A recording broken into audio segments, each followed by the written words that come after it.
ఆపండి ఆపండి ఆపండి. పెళ్లిలో వినిపించాల్సిన డైలాగు పీనుగు దగ్గర వినిపించింది ఏమిటి? ఆ శవాన్ని కాల్చడానికి వీల్లేదు. అమలాపురం నుంచి 2వ అల్లుడు కూడా వచ్చాడు సత్యబాబు. పెద్దాపురం నుంచి 3వ అల్లుడు వచ్చినా కూడా తగలబెడతానికి వీల్లేదు. కూర్చోడానికి మా ఆచారం ఒప్పుకోదు సత్యబాబు. తగలబెడతానికి నా అప్పు ఒప్పుకోదు. నువ్వు ఇప్పుడు అప్పు వసూలు కోసం వచ్చావా? లేకపోతే మీ బాబుకు దండేసి సెండ్ ఆఫ్ ఇవ్వడానికి వచ్చాను అనుకున్నావా? నిప్పు లాంటి మనిషి పోయాక అప్పు గురించి మాట్లాడతావని సత్యబాబు నువ్వు చెప్పు తీసుకొడతాను. తప్పుడు మాటలు మాట్లాడావంటే సెంటర్ లోకి వచ్చి ఎవరో సమస్య లేకు. ముందు నా అప్పు తీర్చి అప్పుడు తలకొని పెట్టుకో. నీకు బాకీ ఉన్నట్టు మా డాడీ ఎప్పుడు నోటి మాట కూడా చెప్పలేదే. నోటి మాట లేకపోయినా నోటి మాట ఉంది ఇక్కడ. అసలు 6,000 వడ్డీ 16,000. 16,000 ఏంటి? 3,000 అని చెప్పాడు. కావాలంటే అడుగు. మరి ఇందాక అసలు చెప్పలేదన్నా? అంటే అసలు చెప్పలేదు, వడ్డీ చెప్పాడు. చెప్పాడు కదా, కట్టు. లేకపోతే తలకొరి పెట్టినావు. పోనీ కాలకొరి పెట్టినా? నువ్వు అప్పకి కొడతానికి అదో సమస్యలు వేసావు అనుకో. ఇక్కడ కాలేవి 2 సవాలు. రెండోది నీదా? ఆగండి. ఏమిటా దౌర్జన్యం? అసలే వాడు తండ్రిపై నేను వాడు దొక్కలా ఉన్నాడు. ఏమిటండి కర్ర పైకెత్తుతున్నారు ఏమిటి? మ్యాన్ హ్యాండిల్ చేస్తారా? ఏదైనా విషయం ఉంటే దహనం అయిన తర్వాత మాట్లాడుకోండి.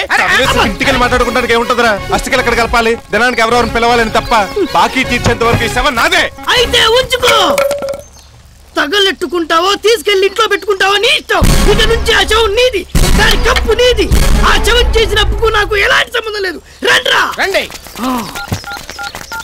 హలో, రాజమండ్రి మెడికల్ కాలేజ్ అండి. మనం ఈ కాలేజ్ లో శవం కావాలన్నారుగా, రెడీగా ఉంది. అబ్బే, ఎయిడ్స్ పేషెంట్ కాదండి, హార్ట్ అటాక్ వచ్చిపోయాడు. అన్ని అవయవాలు బాగానే ఉన్నాయి, పైగా పోర్టబుల్ సైజులు కూడా. మీకు కావాల్సిన అవయవాలు అన్ని కోసేసుకుని మిగతా బాడీని అంటపెట్టుకుని అస్థిపంజరంలో వాడుకోవచ్చు. నాకు ఇవ్వడానికి క్యాష్, శవం తీసుకెళ్ళడానికి వ్యాన్ పంపించండి. ఎప్పుడైనా మీ నాన్న చూడాలనిపిస్తే కాలేజ్ లైబ్రరీకి వెళ్ళు. సీసాల్లో పాటల్ని, గాజుపెట్టలు, అస్థిపంజరాన్ని చూసుకోవచ్చు.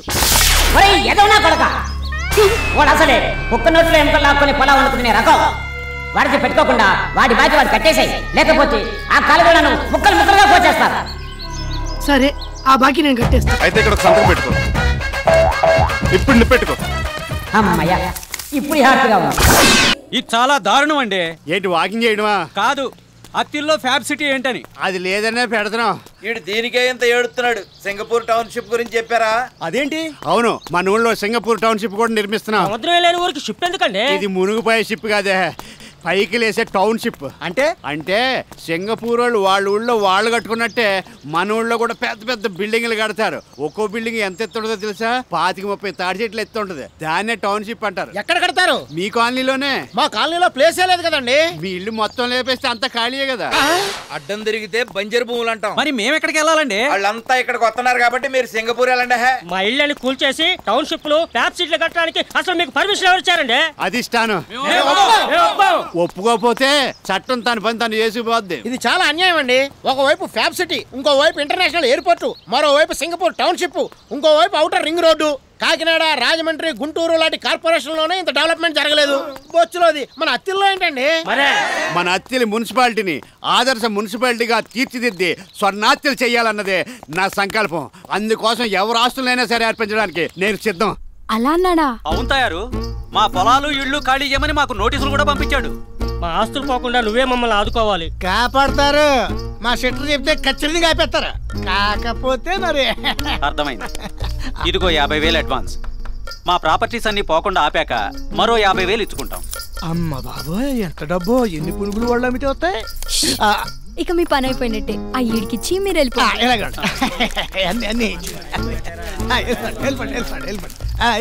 ఏంట్రా చైర్మన్ గారు ఇంకా రాలేదేంటి? ఆయన వచ్చేదేమన్నా గుడికి ఏంటండి, పబ్లిక్ ఒప్పుకుంటే వచ్చేటకి. ఇలా డైరెక్ట్ ప్రదేశాలకు వచ్చేటప్పుడు కొంచెం ఆశ చూసి అడుగులేస్తారు.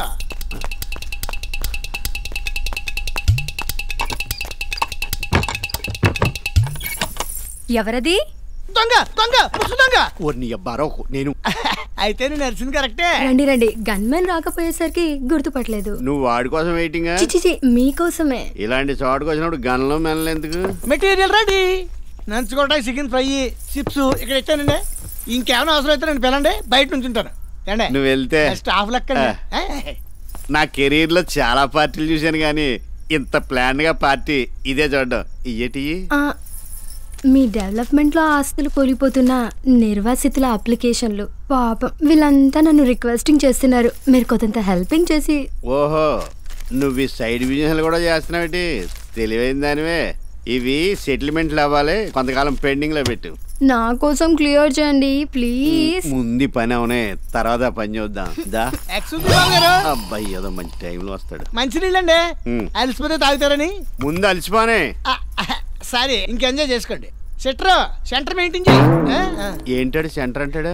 వాస్తు మంచానికి సెంటర్ లో కూర్చుంటే మంచిదని. ఇలాంటి వాటికి కూడా వాస్తు వస్తారండి మరి, లేకపోతే బ్యాడ్ అయిపోము. నువ్వు రెడీయా? చెంబు వాళ్ళు ఎదురుగా కరెక్ట్ గా పెట్టావా? కరెక్ట్ యాంగిల్ లో పెట్టాను, కావాలంటే చూసుకో. లైట్ తీసేనా? లైట్ తీసేస్తాంటి, లైట్ తీసేస్తే బొమ్మ రాదు. నైట్ ఎఫెక్ట్ మనం కొంచెం వీక్, తీసేసిరాం. నాకు లైట్ ఉంటేనే ఇష్టం. అలాగా? చాలా మంది లేడీస్ లైట్ ఉంటే సిగ్గుపడతారు. నాకు చీకట్లో తప్పు చేయడం అంటే ఇష్టం లేదు. నీ సెటర్ తెలియగలదే మరి ఏంటనుకున్నా?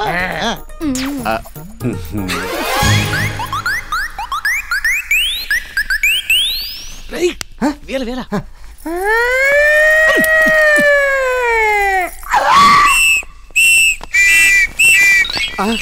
ఆ సౌండ్ ఏంటి? ఎవరో పోలీసులు అయి ఉంటారు. పోలీసులు వస్తే మీకు భయం ఏంటి? మీకు పొలిటికల్ గ్లామర్ ఉంది. ఆ గ్లామర్ ఉన్నా కూడా ఈ మధ్య పోలీసు వాళ్ళ ముందు, టీవీ ఛానల్ వాళ్ళ ముందు పని చేయటం లేదు. మెయిన్ ఎడిషన్ అచ్చుకుద్ది టీవీలో అరగంటకు 6 సార్లు చూపిస్తున్నారు. దొడ్డిదారెట్టు ఏమి కాకుండానే వెళ్ళిపోతారా? ఏమి కాకూడదని వెళ్ళిపోతున్నాను. అమ్మ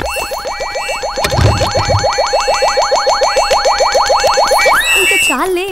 ప్యాసింజర్ జంపా పంచ కట్టుకొని మరి పారిపోయాడు. బాగా రికార్డ్ అయింది కదా? DVD quality. P C Sreeram, S Gopal Reddy మనిషిలే. ఇంకా మీ 18 పిల్లల బిల్డింగ్ చూడండి ఎంత ఫాస్ట్ గా లెగిసిపోతా. థాంక్స్ గఫూర్.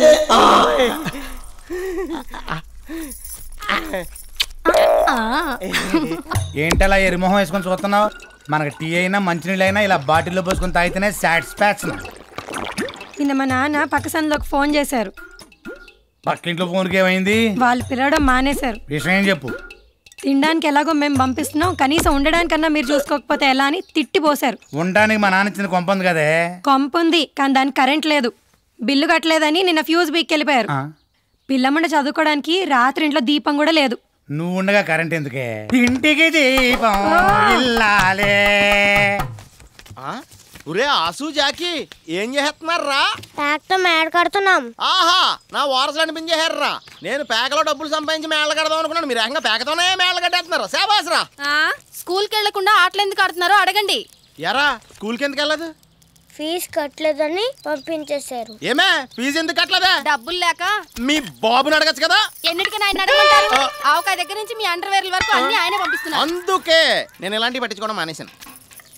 వదిన గారు బాగున్నారా? ఇప్పుడు నెలని చూసి ఇంటి పట్టు నేడుగా ఆ పెద్ద ఆయన పేరు చూసి బోల్డ్ అని కట్నాలు కానుకలు తగిలేసి మరీ మాయదారి మొగుళ్ళని మనకు అంటగట్టారు. మరే మన డబ్బులు మనం దాచుకున్నా హాయిగా టీవీ సీరియల్స్ చూస్తూ కాలు మీద కాలేసుకుని బతికేవాళ్ళం. ఆ డబ్బు అంతా తీసుకొచ్చి వీళ్ళదాని పోసాం. ఓ మంచి రోజు చూసుకొని నుయ్యో గొయ్యో చూసుకోవడం బెటర్. ఈ కుర్ర వెధవలు లేకపోతే ఆ పని ఎప్పుడో చేసేదాన్ని. నీది ఫీజు ప్రాబ్లం, నాది ఫ్యూజ్ ప్రాబ్లం. ఐడియా. ఒరే పెద్దోడా, నువ్వు తాగి పాడేసిన బాటిల్స్ అని అమ్మేసి క్లబ్కి వెళ్ళి గేమ్ వేసి వచ్చాననుకో, డీల్ కొడితే మన ప్రాబ్లమ్స్ అన్ని సాల్వ్ అయిపోతారా? రాత్రి ఆఫ్ నీ ముందే తాగానా? మరి డబ్బులు ఎక్కడి నుంచి వచ్చినాయి అనుకున్నావు? ఎక్కడి నుంచి వచ్చినాయి? ఆ ఖాళీ బాటిల్ అమ్మేతేనే. మరి మన ప్రాబ్లమ్స్ కి పరిష్కారం ఎవర్రా? వీడే.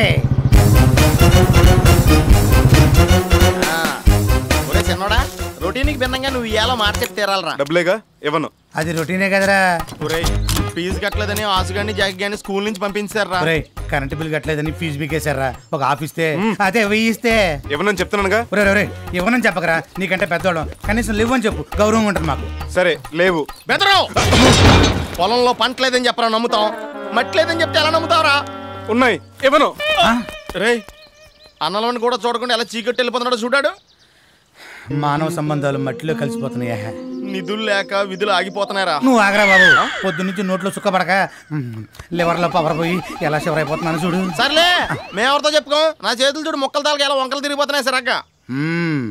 అప్పుడప్పుడు ఇలా తమ్ముళ్ళు ట్రబులింగ్ ఇస్తారనే ఆల్టర్నేటింగ్ గా భావనలు కూడా ఇస్తాడా భగవంతుడు. బావగాడా ఇస్తాడా? ఏంటి ఇచ్చేది? నువ్వు చెప్పు. అందులో ఇతను మా వీధిలో వేసిన తారు రోడ్డు 4 రోజులు తిరగకుండానే అరడుకో అడుగు చొప్పున గోతులు పడిపోయిందండి. ఇలాంటి వాళ్ళే మనకు కావాలి. నువ్వు చెప్పు. ఈసారి ఇతగాడి కాంటాక్ట్ ఇవ్వకూడదని నా కంప్లైంట్ అండి. అందులో నా తప్పేం లేదండి, నేను రోడ్ చాలా స్ట్రాంగ్ గా వేసాను. కాకపోతే పోయినసారి పడ్డ వర్షాలకి. వర్షాలు ఎప్పుడు పడ్డాయండి? 2 సార్లు బట్ట తడుపు చినుకులు పడితేనే రోడ్లు అలా అయిపోతే ఇక గట్టిగా 2 దిక్కులు వర్షం పడితే రోడ్డు ఏమైపోతుందండి? ఏమైపోతుంది? మొత్తం కొట్టుకుపోద్ది. అలా కొట్టుకుపోతే కాంట్రాక్టర్ మట్టి కొట్టుకుపోతాడు. థ్యాంక్స్ అండి. అందుకే సారి సిమెంట్ రోడ్ శాంక్షన్ చేయించారు, గట్టిగా ఉంటది. మీరు ఆ వర్క్ ఆర్డర్ మీద సంతకం పెట్టి చెప్తే పని మొదలెట్టేస్తాను. నువ్వు పని మొదలెట్టేస్తే నీకు డబ్బు వస్తుంది, పంతులు గారి ఈదికి రోడ్డు వస్తుంది, నాకేం వస్తుంది? వాటా వస్తుందిగా. ఆ మొక్క నువ్వు కాదు ఆడి చెప్పాలి. ఈసారి టెండర్ కొంచెం ఎక్కువ కేసానండి, నాకు పెద్దగా ఏం మిగలదు. మీకేమీ ఇవ్వలేనని మీనింగ్. ఒరే గన్న, మన ఊరికి అవుటర్ రింగ్ రోడ్ శాంక్షన్ అయింది, నీకు తెలిసిందిరా? ఏంటి అత్తెలకి అవుటర్ రింగ్ రోడ్డా? ఏ రింగ్ రోడ్ హైదరాబాద్ కే ఉండాలా, మన అత్తెలకి కూడా ఉండాలని మన మీటింగ్ లో తీర్మానం చేసాం. చేస్తే మీకు ఆ కాంట్రాక్టర్ ఉపయోగం, నాకేటి? అక్కడే ఉంది రింగ్, ఆ రోడ్డు నీ పొలంలోంచి వెళ్తుంది. అందులో 10 ఎకరాలు పోతుంది. 10 పోదుగానే 9 పోద్దండి. కాకపోతే ఈయన చేను పక్కనే ఉన్న పంతులు గారి ఎకరం మొత్తం పోద్ది. అయ్యో, నాకున్నది 1 ఎకరం, అది మా ఆవిడ కట్నంగా ఇచ్చింది. అందులోంచి మీరు రింగ్ రోడ్లు బైపాస్ రోడ్లు వేసారంటే నేను చక్కరాగిపోతానండి. అలాగా, దీనికి వేరే మార్గం ఏమైనా ఉందేట్రా? మార్గం అంటే మన కాంట్రాక్టర్ గారి పొలంలోనే రోడ్డుని 2-3 పాము మెలికలు తిప్పితే ఈయన ఎకరం పోదండి, ఆయన 10 ఎకరాలు దొబ్బుద్ది. సార్ ఇది అన్యాయం. నేను మున్సిపాలిటీలో ఉన్నంత కాలం నా ప్రజలకు అన్యాయం జరగనివ్వను. ఎకరానికి 500 నష్టపరిహారం ఇప్పిస్తాను. 5 లక్షల ఎకరానికి పరిహారం 500? వద్దు సార్, నా జీవితంతో రింగ్ రోడ్ వేయకండి. ఆ రోడ్ కాంట్రాక్ట్ లో మీకు వాటా ఎంత కావాలో చెప్పండి. లైన్ లోకి వచ్చేసాడండు. అయితే రింగ్ రోడ్ పనులు తాత్కాలికంగా పెండింగ్ లో పెట్టమను. మొత్తం కాంట్రాక్ట్ ఎంత? 10 లక్షలండి. అయితే 20% పట్టుకొచ్చేసి పేపర్లు పట్టుకెళ్ళు. లేట్ అయితే రింగ్ స్ట్రాంగ్ అవుద్ది, బెండు తీయటం కష్టం అవుద్ది. అలాగేనండి. వెళ్ళు, నువ్వు కూర్చో పంతులు. బాగున్నారా? ఏంటి ఇలా తగిలడ్డారు? ఎంత చెడ్డాను మా బావే. నేను చెడ్డవేడ్రా? ఏదో మాట వరుసకన్నానులే. ఎందుకు వచ్చారు? పరిస్థితుల ప్రభావం బావా. తండ్రి తర్వాత తల్లి బావా అంటారు. ఈ సామెత నేను ఎప్పుడు వినలేదే. అవసరాన్ని బట్టి సామెతలు అలా ఫామ్ అవుతుంటాయి బావా. ఇలా ఉయ్యాలో కూర్చోమంటావా? మన బావని మనం అడగాలంటరా? అది నాలాంటి విఐపీలు కూర్చునే ఉయ్యాల, మీలాంటి వీపీలు ఇలాంటి కుర్చీలో కూర్చోవాలి. థ్యాంక్స్ బావా, మేమంటే నీకు ఎంత అభిమానమో.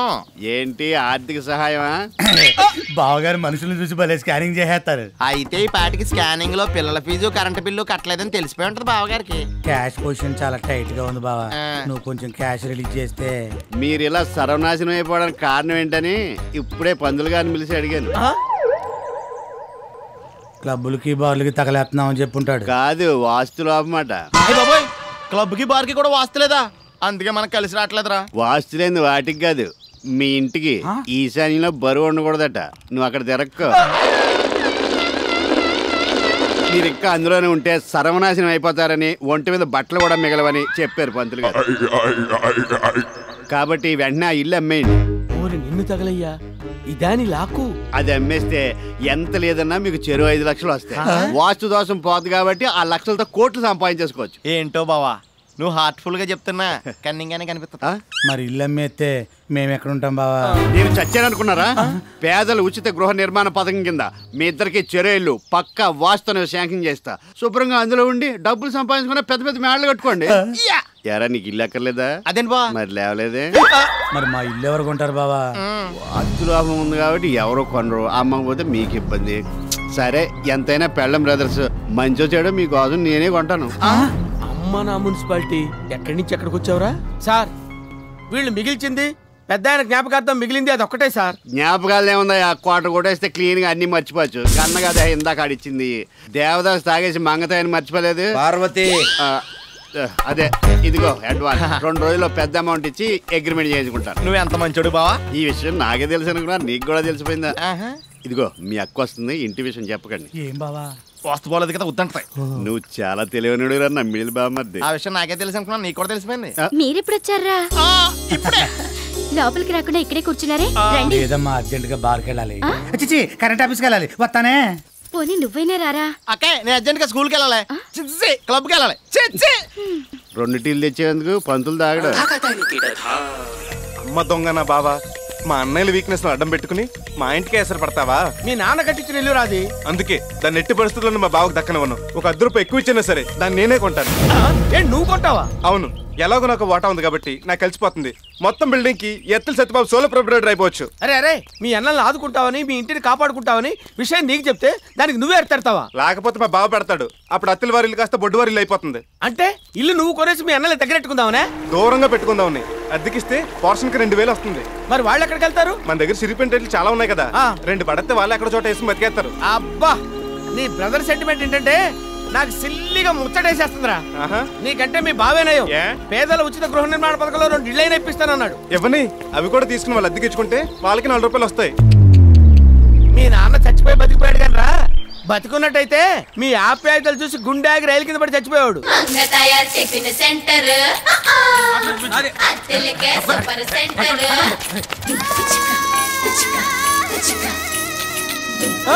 ఏంటిది బళ్ళో పిల్లల్లాగా అందరూ అడిగి కూర్చున్నారు? అక్కడ బళ్ళ ఖాళీగా ఉన్నాయి కదా.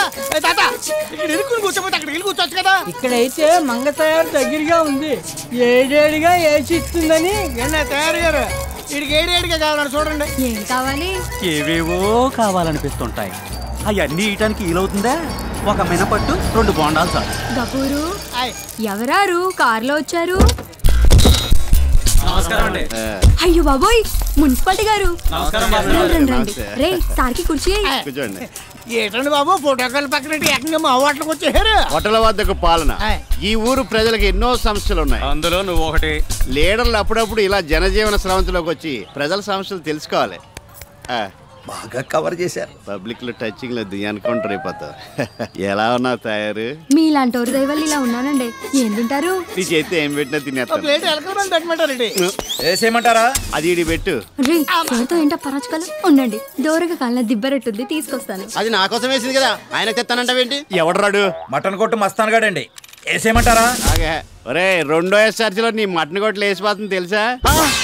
2వ ఎస్ఆర్సీ అంటే ఏంటండి? నాకు మాత్రం తెలిసేటి పదం బాగుందని వాడాను. అదా రే ఇప్పుడే సంతకం కూడా పెట్టేశారంట. అయ్యే బాబోయ్ అంత పని చేయమాకండి. నాకు 3 పిల్లలు 6 పిల్లలు మటాస్ అయిపోతాను. ఇదిగో తయారు సార్ తొందరగా దిబ్బరొట్టు తీసుకురా.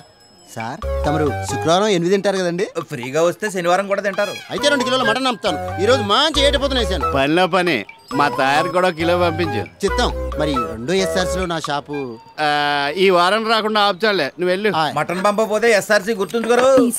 ఏంటో పాపం నువ్వు రాత్రనక పగలనక ఒళ్ళు దాచుకోకుండా కష్టపడుతుంటే నాకు మా చెడ్డ జాలేసేస్తుంది. అన్నట్టు కథ నుంచి మీ ఆయన ఎప్పుడు వస్తాడు?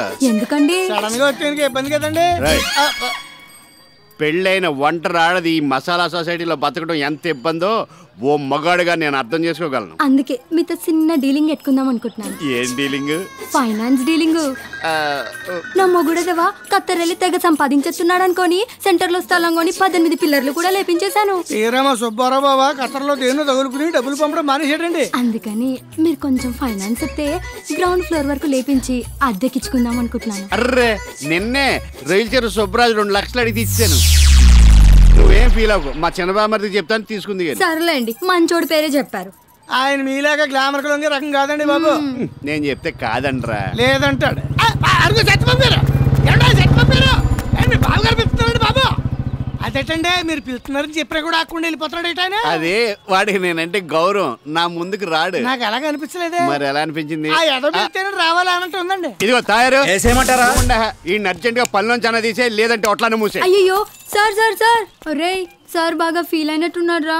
మళ్ళీ మన హోటల్కి వస్తారో రారో. బావకత్తి నుంచి వచ్చేదాకా మనం ఎండి తిట్టినాడు వస్తాను ఉంటాడండి ఎలకలాగా. రండి.